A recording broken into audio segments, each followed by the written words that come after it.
Arrest చేసి పారేసే number బావా ఏం చేస్తున్నావురా ఇక్కడ? అనంతపురానికి ఎన్ని బస్సులు వెళ్తాయో లెక్కేస్తున్నాను. వద్దురా బావా, అది మలయాళం అమ్మాయిగానే ఉండిపోని మనం తెలుగు వాళ్ళుగానే ఉండిపోదాం. రెండు రాష్ట్రాలు కలవడానికి మనం పాటుపడింది చాలరా. సగం బాడీతో మనం పులివెందులకు వెళితే ఎవరు మనల్ని గుర్తుపట్టారా బావా. అయ్యగారి చెవికి ఈ విషయం లీక్ అవుట్ అయిందనుకో, నా ముక్కు నుంచి రక్తం ఫ్లో అవుట్ అవుతుందిరా బావా. ముక్కుకు బ్యాండేజ్ చేసుకోవచ్చులే. వీడు నా అంత చూడండి వదిలిపెట్టేలా లేడు.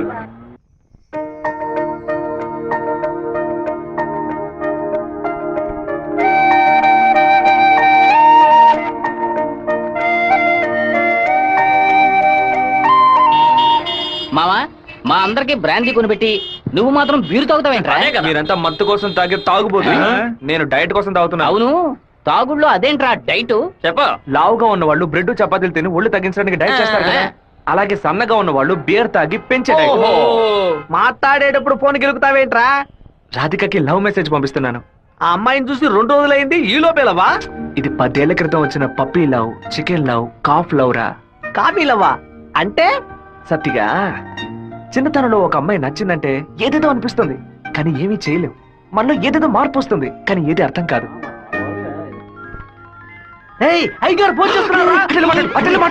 అయ్యా ఏం చేస్తున్నారు అక్కడ? అందరూ కూర్చొని క్వార్టర్ వినపడలా? అదేనయ్యా, తిరుపతిలో నీళ్ళ సమస్య, అందుకే స్వర్ణముఖిలో 4 బాటిళ్లు నీళ్లు తీసుకొచ్చి తాగుతున్నామయ్యా. తాగుతున్నామని చెబుతున్నాను. నీళ్లను బాగా మరిగించి తాగండ్రా. అవునయ్యా, ఇక్కడ కొంతమంది బాగా మరిగించి హాట్ వాటర్ లా తాగుతున్నారయ్యా, కొంతమంది ఫ్రిడ్జ్ లో పెట్టి సలసల్లగా తాగుతున్నారు. అది సరే, మా వాడు శివేం చేస్తున్నాడు? సలసల్లగా తాగుతున్నారయ్యా. తాగేటప్పుడు కూడా డైట్ మెయింటైన్ చేస్తున్నారయ్యా. ఎందుకు డైట్? ఒళ్ళుని పెంచుకోవడానికి కొన్ని మందులు తీసుకుంటున్నారయ్యా. అలాగా? అదేదో మంచి మందు అయితే ఓ 10-12 ప్యాకెట్లు ఇక్కడికి పంపించు. మీ అమ్మగారు కూడా. అది ప్యాకెట్ లో రాదయ్యా, బాటిల్లోనే వస్తుంది. కొరియర్ లో పంపిస్తే కింద గొలగబోస్తారు. నేను వచ్చేటప్పుడు 4 బాటిల్లు తీసుకొస్తానయ్యా. సరే, ఫోన్ ఒకసారి శివకి. ఫోన్ లో కంపేమన్నా తెలుస్తుందట్రా? చెప్పండి అన్న. ఇక్కడ నీ పాస్పోర్ట్ రెడీగా ఉంది, నీకు వీలైనప్పుడు వచ్చి పోస్ట్ ఆఫీస్ నుంచి తీసుకెళ్ళు. అలాగే నాన్న. జయంతి, నిన్న నైట్ ఒక పిక్చర్ మెసేజ్ పంపించాను కదా, అది శివకి పంపించావు. అవును, ఎందుకే పంపించావు? ఐ లైక్ యూ అని వాడు టైప్ చేసి మళ్ళీ నాకే పంపించాడు. చూడు. సరే, తొడ మీద మచ్చ ఉందని చెప్పాడే, దాన్ని చూసావా? చూశాను. ఎందుకు చూసావు? నా తొడ నా గాయం. నీ తొడేనమ్మా. ఇంతకు ముందు ఎన్నిసార్లు చూసుకున్నావు? ఎప్పుడైనా ఒకసారి చూసుకుంటా. వాడు చెప్పగానే చూడాలనిపించిందిగా. ఇలాగే మొదలవుతుంది. 100 సార్లు అద్దంలో చూసుకుంటాం. అప్పుడంతా మన మొహాన్ని సరిగ్గా చూసుకోం. రోడ్డున పోయే ఒకడు నువ్వు చాలా అందంగా ఉన్నావని చెప్తే చాలు. పూలు పెట్టుకునేటప్పుడు, బొట్టు పెట్టుకునేటప్పుడు, తల దూకునేటప్పుడు కూడా ఎప్పుడు మొహం అందంగా ఉందా లేదా అని చూసుకుంటాం. ఏదో లోకంలో ఉండి వాడే లోకం అనుకుని చెప్పాలనిపిస్తుంది. అందులో ప్రాబ్లము. ఆ తర్వాత సైనైడ్, సూసైడ్ అని అమ్మాయిల జీవితం మొత్తం టెన్షనే. ఆపుతావా? శాపాలు పెట్టకు. వెంకటేశ్వర కాలేజ్ వచ్చింది. హాయ్ రాధిక, ఎలా ఉన్నావు? మీకేం కావాలి? ఇలా ఉన్న పడంగా అడిగేస్తే ఎలా? ఏం చేయండి చెప్పేనా? అనవసరంగా నిన్న రాత్రి నాకు తప్పుగా మెసేజ్ పంపించారు. ఎవరిని అడిగి పంపించారు? నా నంబర్ సేవ్ చేసుకోవడానికి మీకు ఎవరు పర్మిషన్ ఇచ్చారు? ఎవరిని పర్మిషన్ అడగాలి? హెచ్ఓడినా, ప్రొఫెసర్ నా, మీ నాన్న, అమ్మనా? మీ నాన్న ఎక్కడున్నారు? తిరుపతిలోనా, వేంపల్లోనా? Give me your father's number. Yeah. అనవసరంగా వాళ్ళ నాన్న పేరు ఎందుకు ఎత్తావు? నేనేమన్నా ఆయన గురించి బ్యాడ్ గా మాట్లాడానా? ఏమైంది ఇప్పుడు? వాళ్ళ నాన్నగారు ఇప్పుడు లేరు. తన స్కూల్లో చదువుతున్నప్పుడే ఆయన చనిపోయారు. వాళ్ళ నాన్న గుర్తుకు రాకూడదనే వాళ్ళ మావయ్య ఇంట్లో ఉంచి చదివిస్తున్నారు. నేను సారీ చెప్తాను గానీ నువ్వు నా లవ్ మ్యాటర్ కొంచెం చెప్పి కన్విన్స్ చేయొచ్చు కదా. ఇలా చూడు, నువ్వు నా ఫ్రెండ్వే, తను నా ఫ్రెండే. నువ్వు ప్రేమించమని కన్విన్స్ చేయమంటున్నావు, తను ప్రేమించొద్దని కన్విన్స్ చేయమంటుంది. నేనేం చేయలేను బాబు, నువ్వే వెళ్ళి మాట్లాడుకో. సరే, నేనే మాట్లాడుకుంటాను కానీ నువ్వు నాకు ఒకే ఒక హెల్ప్ మాత్రం చెయ్యి. ఇవాళ 6 గంటల గీతాంజలి రెస్టారెంట్ లో వెయిట్ చేస్తూ ఉంటాను. తను 10 నిమిషాలు రమ్మని చెప్పు. ఆ తర్వాత తను డిస్టర్బ్ చేయను. సరే.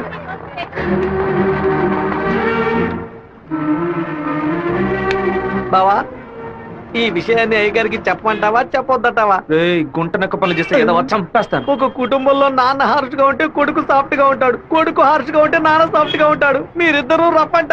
మీ ఇద్దరి మధ్య నేను ఇరుక్కుని తిరగల్లో గోధుమలాగా నలిగిపోతున్నాను. ఓ పంచే, 7 కొండలు వెంకటేశ్వర స్వామి దర్శించుకో, కింద అంతా సరైపోద్ది. వీడే దోసి నా దోస్తాడు. వాడు పిలవగానే ఎందుకే నేను రెస్టారెంట్కి వెళ్ళాలి? వాడు లవ్ చేయమని ఎలా నీ వెంటపడి తిరుగుతున్నాడు, అదే విధంగా లవ్ చెయ్యొద్దని నువ్వు కూడా కొంచెం తిరగాలి. కొంచెం బుర్రకెక్కేలా చెప్తావా? ఎప్పుడు వద్దనే మాట మొహం మీద చెప్పినా అంత తేలిగ్గా వదిలిపెట్టరు. వాళ్ళకి అర్థమయ్యే విధంగా మన ప్రాబ్లం ని చెప్తే ఒప్పుకుంటారు. హే, శివ చిన్నప్పటి నుంచే మనకు తెలిసిన వాడే కదా, ఎందుకు భయపడుతున్నావు? ధైర్యంగా వెళ్ళు, క్లియర్ గా మాట్లాడు.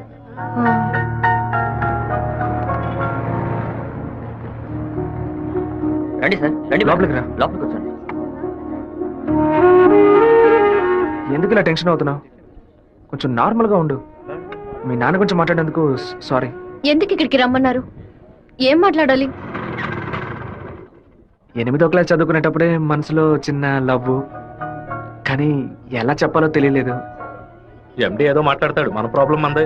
సడన్ గా ఒకరోజు నువ్వు స్కూల్కి రాలేదు. నీ క్లాస్కి వెళ్ళి అడిగి చూస్తే అందరూ నువ్వు ఎక్కడికి వెళ్ళావో తెలియదు అన్నారు. 2 months పోయాక హాఫర్లీ ఎగ్జామ్ టెన్షన్ లో నిజంగా నిన్ను మర్చిపోయాను. ఎప్పుడు నిన్ను బస్సులో చూసానో అప్పుడు పాతవన్నీ గుర్తుకొచ్చాయి. నేను ఏం మీరు చెప్పాలనుకుంటున్నా? అనుకునేది ఏది జరగదు. మా అమ్మ ఎంతో కష్టపడి నన్ను చదివిస్తోంది. నేను ఆవిడకి నిజాయితీగా ఉండాలి.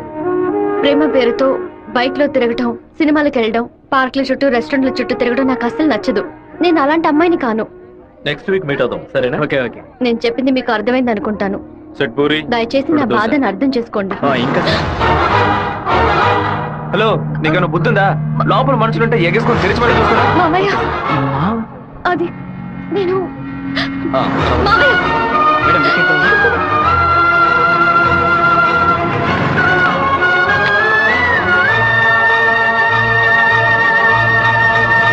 మావయ్య అలా మౌనంగా ఉండదు మావయ్య.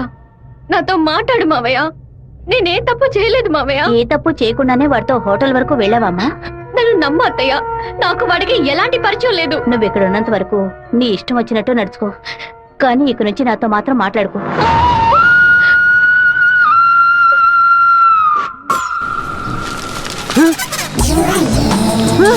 தெய்வீகமான திருச்சி டவுனுக்குள்ள இப்படி டவுசர் சட்டையோட அலையிறானுல இந்த கேக்குறேன். பாத்ரூமுக்குள்ள குளிச்சு புட்டு மாத்து துணி கூட மாத்தாம எங்க போயிட்டு இருக்கிய? நீங்க வடநாடா? அதானே பார்த்தேன். தமிழ்நாட்டுக்கார பிள்ளைய இப்படி டெஸ் பண்ணாதேலே. ஏமா இப்படிக்கான டெஸ் போட்டுக்கிட்டு எங்க ஊரு பிள்ளைய மனச மாத்துறீங்க? Don't talk too much. திரும்பச்சாவும் பேசுவேன். தொட தெரியுறாப்லையும் தட தெரியுறாப்லையா அரையும் குறையுமா டெஸ் போட்டு வந்தா ஆம்பளை நிலைமை என்னமாகிறது? என்னடா பொண்ணுகிட்ட வம்பு பண்ற? ஏமா அரையும் குறையுமா ட்ரெஸ் போட்டு வந்து நிக்கிறாளுங்க, அவளுகளை கேட்காம ஏன் சட்டையை பிடிச்சிருக்கிற? இப்படி அதிகமா பேசுன உன்னை ஈவ் டீசிங், பெண் கொடுமை, வன் கொடுமை, வரதட்சணை கொடுமை, மாமனார் கொடுமை, மச்சன கொடுமை, குழந்தைனார் கொடுமை, அண்ணன் கொடுமை, தம்பி கொடுமை, சொத்துரிமை, பெண்கள் உரிமை, இப்படி எல்லா சட்டத்திலும் மேல கேச போட்டு உள்ள தள்ளிடுவேன். ஆமா, பொம்பளையில காப்பாத்த இவள சட்டை இருக்கே, ஆம்பளையில காப்பாத்த ஏதாச்சும் ஒரு சட்டம் இல்லையா? ஒரு சட்டமும் இல்ல. அப்ப எனக்கு சட்டையும் தேவையில்லை, வேட்டியும் தேவையில்லை. ஐயாம ஜக்கி பாய், ஐயாம ஜக்கி பாய். సెమిస్టర్ అవగానే ఊరికెళ్ళి అమ్మతో 10 రోజులు ఉందాం అనుకుంటున్నా.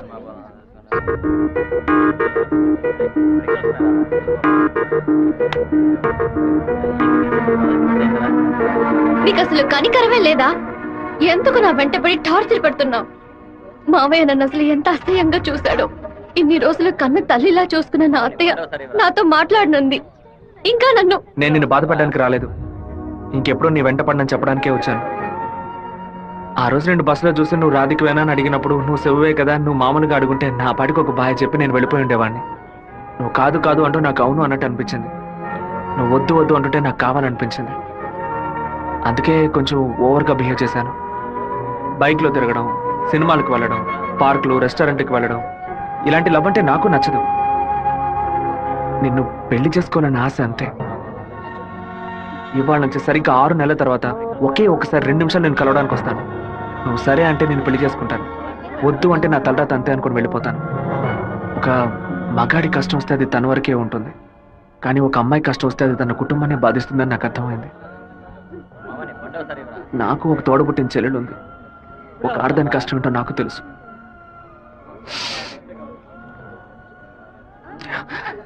నిన్ను రెస్టారెంట్కి కంపల్ చేసి పిలవడం నా తప్పే. రాధిక, అమ్మా, మీ నాన్నగారు పోయి ఈ రోజుతో 10 ఏళ్లు పూర్తయ్యాయి. కానీ ఈ 10 ఏళ్ళు 10 నిమిషాల్లా గడిచిపోయాయి.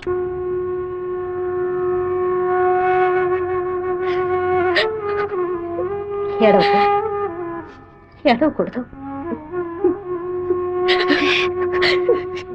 ఎందుకమ్మా ఏడుస్తున్నా? నా కొడుకు చచ్చిపోయాడురా. నువ్వు నాకు మనవరాలివి కాదమ్మా, మనవడివి. గుండెల నిండా ధైర్యంతో ఉండు, మనస్సుని రాయి చేసుకుని బతకాలమ్మా. త్వరగా పెట్టండి. ఈ బస్సు మిస్ అయితే మళ్ళీ 1 బస్సుకి వెళ్ళాలి. దాన్ని ఆడు పెద్ద సమస్యగా ఏమిట్రా ఆయన నన్నే చూస్తున్నట్టుందమ్మా. పిరికి వెద్దవి కనుక నీకెవడు పిల్లని ఇవ్వడం లేదు అర్థమైందా నాకేవు నేను తీసుకొస్తాను నువ్వు పద పద అందరం కలిసి ఒకసారి మాట్లాడుకుందాం. అప్పుడు కూడా కుదరకపోతే తర్వాత చూసుకుందాం. ఏ గంగా ఏంటా నడక? పిల్లి నడుస్తుంది కుక్క నడుస్తుంది కొత్తగా నానాడ గురించి అడుగుతున్నారేంటి సరే వాడి సంగతి అలా ఉంచు. ఆ సుబ్బారావు కూడా చేపల పులుసు పట్టుకుని అటు ఇటు తిరుగుతున్నాడే, వాడి సంగతి ఏంటి అంట? చేపల పులుసా అయ్యో ఏవే నువ్వు పెట్టే చేపల పులుసు వాసన నాకు తెలియదా? లేదా క్యారేజీలో తీసుకెళ్లేటప్పుడు చప్పుడు రాదా? మన శివకేనండి ఎప్పుడైనా చేపల పులుసు పెడితే బస్సులో పంపిస్తాను కొర్రమీను తలముక్కంటే వాడికి మహా ఇష్టం నీకు అసలు బుర్రా బుద్ధి ఉందా అంట? ఆడు పాడికి దాన్ని అక్కడ పక్కన పెట్టి బస్సు తోడుకుంటూ ఉంటాడు.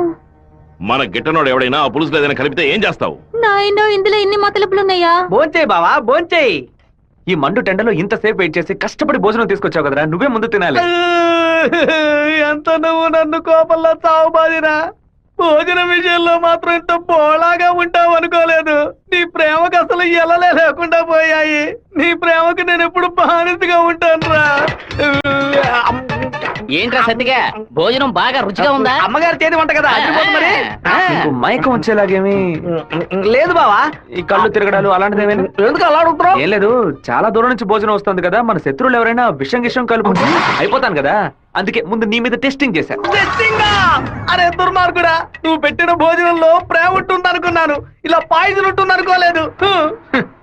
100 మైళ్ళు దాటుకొని భోజనం వస్తుంది, మీరు ఇంకేం బాగుపడతారా? బావా, ఒక తల పీసో లెగ్ పీసో తింటావా? పులి కాకలేసిన పిజ్జా తిందో. అయితే పెప్సీ తాగుతుందా?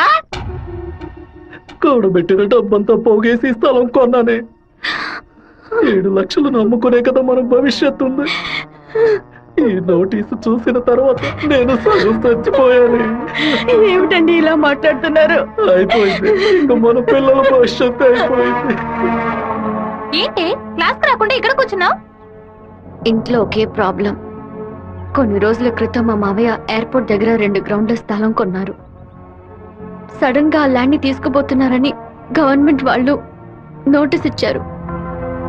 మా ఫ్యామిలీలో అందరూ చాలా బాధపడుతున్నారు. అది సరే, ఎవరి దగ్గర ఆ స్థలం కొన్నారు? శివ చెప్పు జయంతి. నేను నీకు విషయం చెప్పినట్టు రాధికాకు తెలియదు. సరే నేను చూసుకుంటాను. దొంగ చాటుగా పెట్టు. సన్నాసి. ఎందుకులా తలుపు గడియ పెడుతున్నారు? రేయ్ మామా, రేయ్ ఏంట్రా బొత్తిగా మర్యాద తగ్గుతుందా? ఆ ఎయిర్పోర్ట్ పక్కన ఉన్న ప్లాట్ ని ఎవ్వరికి చూపించొద్దు అని చెప్పాను కదా. నువ్వేమో 2 ఏళ్ల క్రితం రామనాథం అనే వ్యక్తికి అమ్మావు.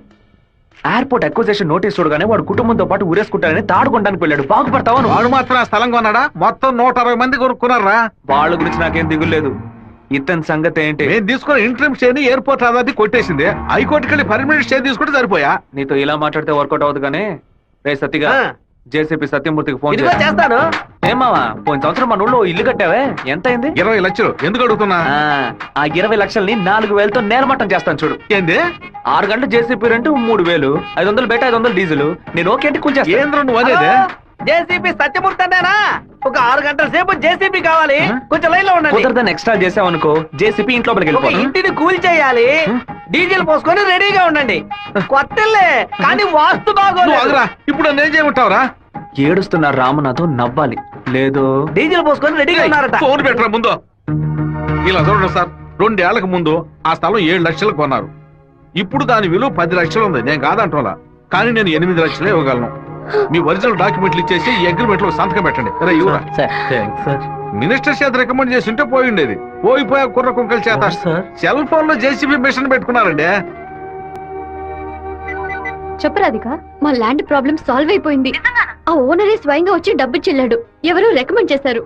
సంతోషంలో ఏం చేయాలో అర్థం కావట్లేదు. ఒక పని చెయ్యి, నీ ఇంటి పక్కన ఉన్న శివాలయానికి వెళ్ళి శివుడికి ఒక అర్చన చేయించు. లేట్ చేయకుండా అక్కడికి వెళ్ళు. సరే అన్నా, మీరు అనుకున్నట్టు ఎమ్మెల్యే తప్పుడు రూట్ లోనే వెళ్తున్నాడు అన్న. నదిలోంచి ఇసుక తీసే క్వారీ కాంట్రాక్ట్ ని ముద్దు కృష్ణ అనే బినామీ పేరుతో వీడే నడుపుతున్నాడు. రోజుకి 250 లోడ్లే తీయాలయ్యా, కానీ వీడు 450 లోడ్ల దాకా తీస్తున్నారు. ఆ మన్నం తట్టుని వైజాగ్ తరలించి అక్కడ పోర్టు ద్వారా విదేశాలకు ఎగుమతి చేస్తున్నారయ్యా. మన దగ్గర అన్ని ఆధారాలు ఉన్నాయా. తహసీల్దార్ గారు కూడా వచ్చారు. రమ్మని చెప్పండి. చెప్పండి. నమస్కారం. ఏంటి సార్ ఇదంతా? రాజకీయ నాయకుల అధికారం ముందు మేమేం చేయగలమండి? గవర్నమెంట్ ఉద్యోగులు ఇట్లా మాట్లాడచ్చా? అనంతపురానికి నీటి సరఫరా ఉండదు, సాగు చేయడానికి ఈలుగా ఉండదు అని వ్యవసాయాన్ని మూలన పడేశారు. జరిగే కొద్ది వ్యవసాయం భూగర్భ జలాలపై నమ్ముకునుంది. ఏటి పనులను శుభ్రంగా ఊడ్చేస్తే బోర్లో నీళ్ళు ఎక్కడి నుంచి వస్తాయి? భూమాత దగ్గర నుంచి మట్టి దోచేయడం అనేది కన్న తల్లి దగ్గర గర్భసంచిని దోచుకోవడంతో సమానం. ఇప్పుడు ఏడున్నాడు రాజశేఖరుడు. ఇప్పుడు వెళ్ళి అడిగామనుకో అమ్మ మీద ఒట్టేసి నాకేం తెలియదు అంటాడు. ఎందుకంటే బినామీ పేరు మీద వ్యవహారం సాగుతుంది. కొంచెం ఓపికగా ఉంటే వాడిని ఎలాగోలా పట్టుకోవచ్చు. సరే అన్నా నీ గురించి మెసేజ్ వచ్చింది. ఏమనొచ్చిందిరా? పీ ఫర్ పొరమోకు, ఈ ఫర్ ఎద్దు, టీ ఫర్ తీపు, E for enemy, R for rowdy. ఎవరు పంపింది? సెకండరీ అశోక్ అన్న. అశోక్ ఎక్కడ వాడు? ఇక్కడే ఉన్నాడన్నా. నువ్వేనా అశోక్ అంటే? ఏమన్నా మెసేజ్ పంపా? వసంత అంటే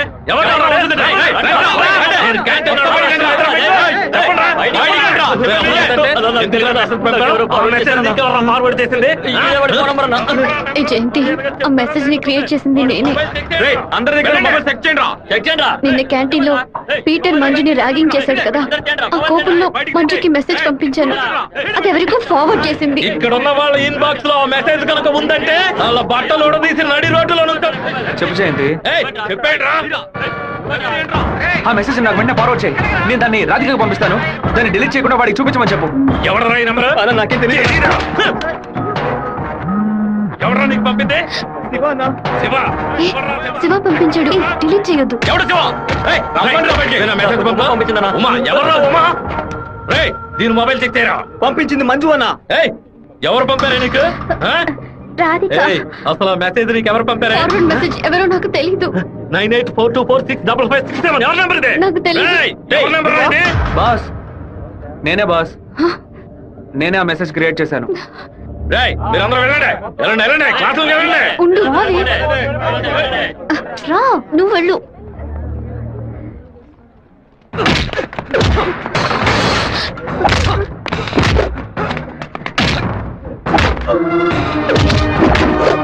నేను వెళ్ళి నిజం చెప్పేశాను. వదులు.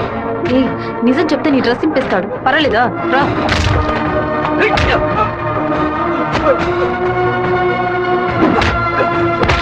పీటర్ ఆగు ఆగు. పీటర్ నా మాట విను. ఈ పని జరగదు. అసలు ఇదెవడో తెలుసా నీకు? నువ్వేం మాట్లాడుకో, నాదే తప్పు. జరగదని చెప్తున్నాను కదా. తీసుకుపోరా ముందు ఇక్కడ చూసుకో. రారా శివ రా. ఏరా వాడు నిన్ను కొడితే నువ్వు తిరిగి కొట్టవా? ఏమయ్యా బావా, నువ్వు చూస్తూ ఊరుకున్నావా? ఈ ఊళ్ళో ఈ బ్రతుకు బతికే బదులు మన ఊరికి వచ్చి బర్రె కొట్టల దగ్గర పేడెత్తుకొని బతకొచ్చు కదయ్యా. మీరా రేయ్ నన్నేం చేయమంటావరా? ఇది ఎందుకు మెసేజ్ ఇచ్చాడు? ఇస్తాడయ్యా ఇస్తాడు. దాన్ని నువ్వు మేనేజ్ చేయాలి. అట్లా చేయకుండా వదిలేరా. రే పంది, నువ్వు చూస్తూ ఊరుకున్నావా? ఊరుకోరా. లేదట్రా నీకు? ఊరుకోరా. పీకానంటే వదిలేయమంటే వదిలేస్తాను అనుకున్నావా? ఏం చేయాలో నాకు తెలుసురా. అయ్యగారికి ఇప్పుడే ఫోన్ చేసి చెప్తాను. ఫోన్ లాక్కుంటే పీసీ పోలేదు అనుకున్నావా? టెలిగ్రామ్ చేస్తాను. పౌరంతో సందేశం పంపిస్తాను.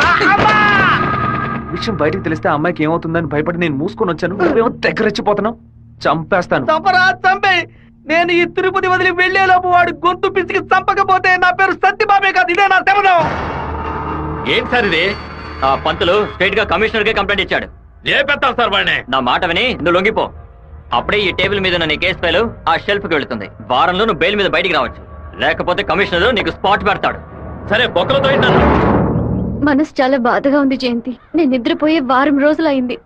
నేను చేసిన తప్పుకి శివ దెబ్బలు తిన్నాడని తలుచుకుంటేనే బాధగా ఉంది. సారీ 4 సార్లు మెసేజ్ పంపించాను. వాడు రిప్లై కూడా చేయలేదు. వెంటనే పర్సనల్ గా కలిసి సారీ చెప్పాలని ఉంది. సరే, సారీ చెప్పేటప్పుడు ఒక థ్యాంక్స్ కూడా చెప్పాయి. థ్యాంక్సా? ఆ రోజు మీ ఇంట్లో ల్యాండ్ ప్రాబ్లం కి ఎవరో రికమెండ్ చేశారని చెప్పావే, అతను వేరే ఎవరో కాదు, శివాని. తన ముందుండి వాళ్ళ ఓనర్ తో మాట్లాడి డబ్బులు ఇచ్చేలా ఏర్పాటు చేశాడు.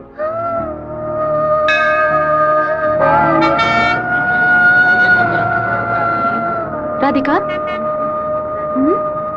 నమశివాయ నమశివాయ నమశివాయ. ఏంటి మూడోట్లో ఉన్నావు? అంతా మంచి మూడేలే. శివాకి సారీ చెప్పబోతున్నావనా? లేదు, ఓకే అని చెప్పబోతున్నాను. Hey, yes, I want to convey my love. లవ్వా? అవును. వాడి అప్రోచ్ నన్ను డిస్టర్బ్ చేసిన క్యారెక్టర్ నన్ను బాగా ఇంప్రెస్ చేసింది. వెంటనే శివతో చెప్పేయాలి. 6 months తర్వాతే శివ నిన్ను మీట్ అవుతాడని చాలా క్యాషువల్ గా చెప్పాడు. ఒకరోజు క్యాలెండర్ తీసి చూశాను. April 1st, fools day. Shiva ఎక్కడ మోసపోతాడని అనుకున్నాను. నువ్వు ఇంత త్వరగా మనసు మార్చుకుంటావని అనుకోలేదు. శివ, పీటర్ ఈ రోజు జైలు నుంచి వస్తున్నాడట. నువ్వు ఇక్కడ ఉండదు, వెళ్ళిపో. మీరంతా పిరికి పండాలరా. వాడు నా దగ్గరికి రాడరా, ఆ ప్రొఫెసర్ దగ్గరికి వెళ్తాడు. ఆయన ఎందుకు అనవసరంగా వాడి మీద కంప్లైంట్ ఇచ్చాడు? ఒక్కడన్నా మగాడు అనిపించుకున్నాడే. కాలేజీలోకి వెళ్ళి ఏం జరుగుతుందో చూడు. సరే. రే, నువ్వు నిజంగానే మూడోట్లో ఉన్నావా లేకపోతే మూడోట్లో ఉన్నట్టు నటిస్తున్నావా?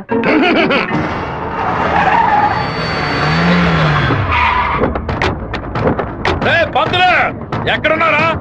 రారా బయటికి. రే సోమనాథరావు,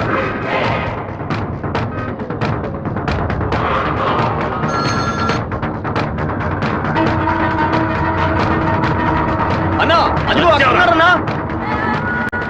రే స్వామినారాయణ, నా మీద కంప్లైంట్ ఇస్తే నేను ఊరొద్దులు వెళ్ళిపోతాను అనుకున్నావా? ఈ కాలేజ్ ప్రిన్సిపల్ ఏనా అడగడం? ఆఫ్టర్ ఆల్ తెలుగు పంతులు నువ్వు నా మీద కంప్లైంట్ ఇస్తావా? నువ్వు బతిమాలాడితే నేను వదిలేస్తాను అనుకున్నావా? నువ్వు పెద్ద స్పైవా? బ్రోకర్ పని చేస్తున్నావా? అంటే నువ్వు బ్రోకర్వా? ఏది చెప్పు. నేను ఒక బ్రోకర్ని. వద్దు బేట, వదిలే. వీడి వల్ల నేను 7 ఊసలు లెక్కెట్టాను సార్. మీరు వెళ్ళండి సార్. ఏది నువ్వు చెప్పు. నేను ఒక బ్రోకర్ని చెప్పు కదా. అయితే ఓ పని చేయి, అందరూ చూస్తుండగా ఆ బోర్డు మీద నేను ఒక బ్రోకర్ని అని రాసిరా. వెళ్ళరా. వెళ్ళమన్నానా? క్షమాపణ వేడుకుంటాను. రాయొద్దండి. ఏడుతో పెట్టుకుంటావా? ఎందుకురా మొత్తం పోయిందే.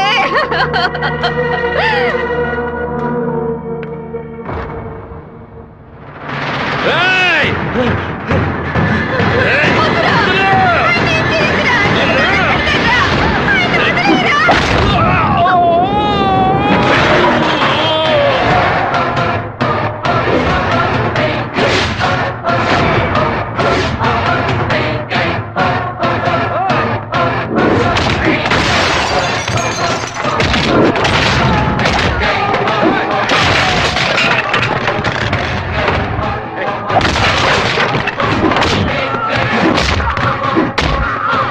పోలీసులకు ఫోన్ చేద్దామా సార్? వాడిని మనం అసలు ఏమీ చేయలేకపోతున్నాం. కొట్టేవాడిని ఆపడం ఎందుకు?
నువ్వు ఎవరి మీద చేసుకున్నావు తెలుసా? నిన్ను ఇంకో అరగంట రావడం లేకుండా చేస్తావురా.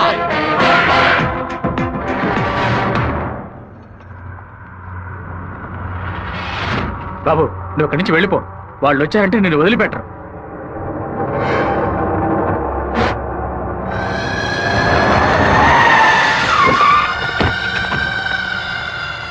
ఆడే అన్న నరకండి రావండి.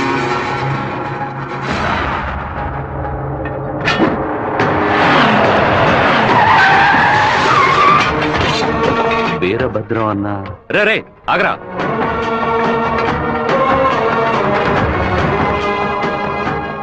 నాన్న ఏంటి నాన్న? వీరభద్రం అన్న కొడుకు. నమస్తే అన్న. తప్పు జరిగిపోయింది, తెలియకుండా తప్పు జరిగిపోయింది. ఓబ్లేసు, రౌడీలతో వచ్చావేంటి? ఏంటి గొడవ? ఈ మెంట్లోడన్నా ఏదో తెలియక మీ అబ్బాయితో గొడవ పెట్టుకున్నాడు. నన్ను కూడా ఇరికించేశాడన్నా. ఎవరితో పెట్టుకుంటున్నావో ఎదురుకుండా ఎవరు నిల్చున్నారో చూసి మసలు పోవాలి. నా కొడుకేమన్నా జరిగిందో ముక్కలు ముక్కలుగా నరికి స్వర్ణముఖి నదిలో పారేస్తాను. వీడి తరఫున నేను క్షమాపణ అడుగుతున్నానన్నా. అరే కొండ్రా అందరూ. అన్న, బాబు జోలికి ఒక్కడు కూడా రాడన్నా. అందుకు నేను గ్యారంటీ. మీరు బయలుదేరండి అన్నా, నేను చూసుకుంటాను. అన్నా, ఏంటన్నా ఇంత పని చేశావు? ఏదో డబ్బులు కొరాడన్నా. తీరా చూస్తే వీరభద్రం గారు కొడుకన్నా. కొంచెం మిస్ అయి ఉంటే మా వాళ్ళ తల్లే కాదు, నా తల కూడా నరికి పారేసి ఉండేవాడు. దయచేసి నన్ను నా వాళ్ళని ఈ మ్యాటర్లో మాత్రం ఇన్వాల్వ్ చేయదన్నా. నన్ను వదిలేయన్నా. 57వ సెల్లు. నా కళ మొత్తం చెదిరిపోతుంది అనుకోలేదు. వాడికి ఎంత కోపమా, ఎందుకలా మూర్ఖంగా బిహేవ్ చేశాడు. ఆ వీరభద్రం వాడి నాన్న తెలియదు. టెన్షన్ అవ్వదు, పెద్ద తప్పు చేశాను. మెంటల్ లా మాట్లాడుకో. నా ప్రేమ మొత్తం నా మనసులో దాచిపెట్టుకుంటాను.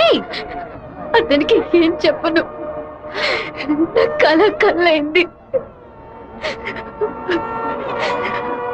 ఏంటన్నా ఇంత పెందరాడే వస్తున్నారు? రాజశేఖరం గారు తిరుపతి పక్కన 7 కోట్ల రూపాయలకు ప్రాపర్టీ కొంటున్నట్ట.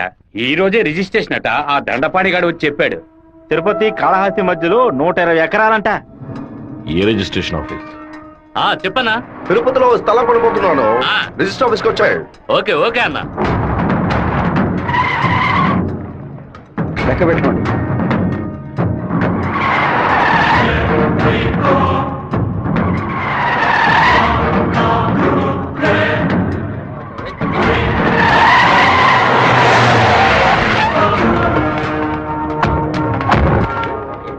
అలా ఇక్కడికి వచ్చారా? ఇక్కడేం చేస్తా ఉండవు? ఓ స్థల రిజిస్ట్రేషన్ పని మీద వచ్చాను. ఆహా. ఎవరి డబ్బుతో కొన్నావు? ఊరి ప్రజలకు మంచి చేస్తావని నేను ఎమ్మెల్యేని చేస్తే ఏటి మనని దోపిడీ చేసి ఆస్తి సంపాదించుకుంటున్నావా? ఏంటన్నా దోపిడీ గిఫ్ట్ అని మాట్లాడతారు? ఎంత పెట్టి కొన్నావు? 70 లక్షలు కన్నా. నువ్వు చెప్పేది నిజమేనా? నిజమేనా? రేయ్, ఆ బండి నా పట్రా. అయ్యా, మీ సమస్యలో మమ్మల్ని నిరికించొద్దు. మొత్తం వాల్యూ 7.5 కోట్లు. మాది పెద్ద కుటుంబం. ఈ డబ్బు అందితేనే మా ప్రాబ్లమ్స్ అన్ని సాల్వ్ అవుతాయి. మీ డబ్బుకు వచ్చినటువంటి ఆపద ఏమీ లేదు. కాకపోతే ఈ సమస్య పూర్తయినంత వరకు మీరెవరు ఇక్కడి నుంచి కదలకూడదు. దీనికి ఈసీ అప్లై చేయండి. ఎక్కడి నుంచి వచ్చాయి నీకు 7,30,00,000 రూపాయలు? కలపగొట్టు నుంచి వచ్చిందా, ఎరువు కొట్టు నుంచి వచ్చిందా? లేదన్నా, భార్య నగలమ్మేను. వ్యవసాయంలో కొంచెం డబ్బు వచ్చింది. ఓహో, నీ పెళ్ళం 40 కిలోల బంగారం తీసుకొచ్చిందా? ఏంటన్నా కొంచెం మర్యాద ఇస్తే ఓవర్గా మాట్లాడుతున్నావు. అనంతపురానికి నేను ఎమ్మెల్యేనా, మీరే ఎమ్మెల్యేవా? అన్నిటికీ సంజాయిషులు చెప్పాలా? అందరూ ఇంటి నుంచి డబ్బు తీసుకొచ్చే పార్టీ పడుతున్నారా?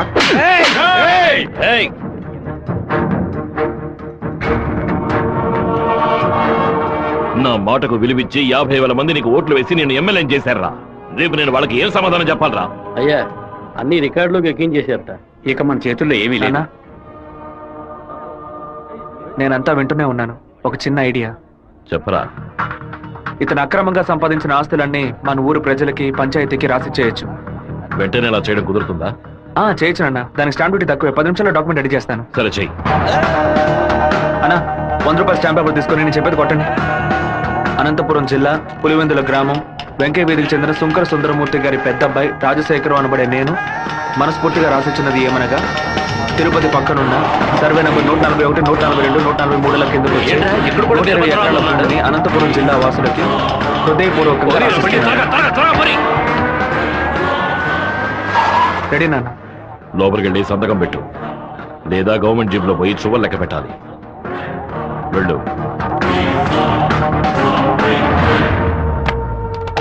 రాజశేఖరం, ఎప్పుడైతే నువ్వు ప్రజల డబ్బుని దోచుకున్నావో అప్పుడే ఎమ్మెల్యేగా ఉండే అర్హతని కోల్పోయావు.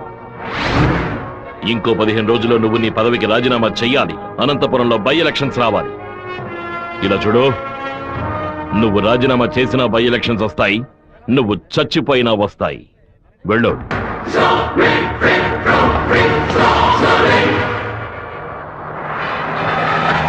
ఏంటన్నా ఇది? 4 రోజుల నుంచి ఇక్కడే ఉన్నాం. ఊరు నుంచి అక్కేమో ఫోన్ చేస్తా ఉంది. ఏ పోతా నిలబట్టావురా? వాడు నన్ను కొట్టిన విషయం జిల్లా అంతా తెలిసి ఉంటుంది. మానం పోయింది, మర్యాద పోయింది, దాచుకున్న డబ్బు అంతా పోయింది. ఆ పిల్ల నా కొడుకు ఐడియా వల్ల వీరభద్ర కాడు నా ఆస్తి మొత్తం రాసి తీసుకున్నాడు. ఆ నా కొడుకుని లేపేయకుండా ఊళ్ళకి వచ్చిన భార్య కూడా నాకు మర్యాద ఇవ్వదు. ఆ ఓబులేషన్ రమ్మని చెప్పు. హైదరాబాద్ లో మన పార్టీ మీటింగ్ వెళ్తున్నాను. రేపటికల్లా వీరభద్ర కొడుకు చావాలి. అన్నా, మళ్ళీ తప్పు చేద్దాం. నేను నిన్ను చేయమంటల్లా, బెజవాడి నుంచి మనుషులు రప్పిస్తాను. నువ్వు నీ వాళ్ళు మూల నుంచి చూడండి, మధ్యలో దూరి కెలక్కండి. సరే అన్న. మనల్ని వీడి వీరభద్రాన్న కత్తికి బలి చేసేలా ఉన్నాడు. రేపు ఉదయం లేవగానే ఈ ఊరు నుంచి ఎస్కేప్ అయిపోవాలి.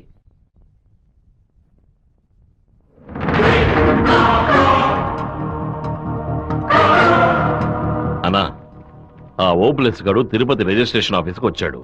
నన్ను చూడగానే తప్పుకున్నాడు. వాడికి మా అబ్బాయికి ఏదో గొడవ అయ్యింది. రాజశేఖరం రిజిస్ట్రేషన్ కి వాడెందుకు రావాలి? ఏదో తేడాగా ఉంది. అయ్యా చెప్పండి అయ్యా. మన శివకి ఆ పీటర్ గాడికి ఏంటి గొడవ? అయ్యా అది దాచిపెట్టకుండా నిజమేంటో చెప్పు.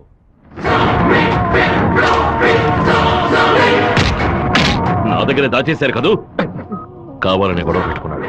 ఇందులో ఏదో మతలబు ఉంది.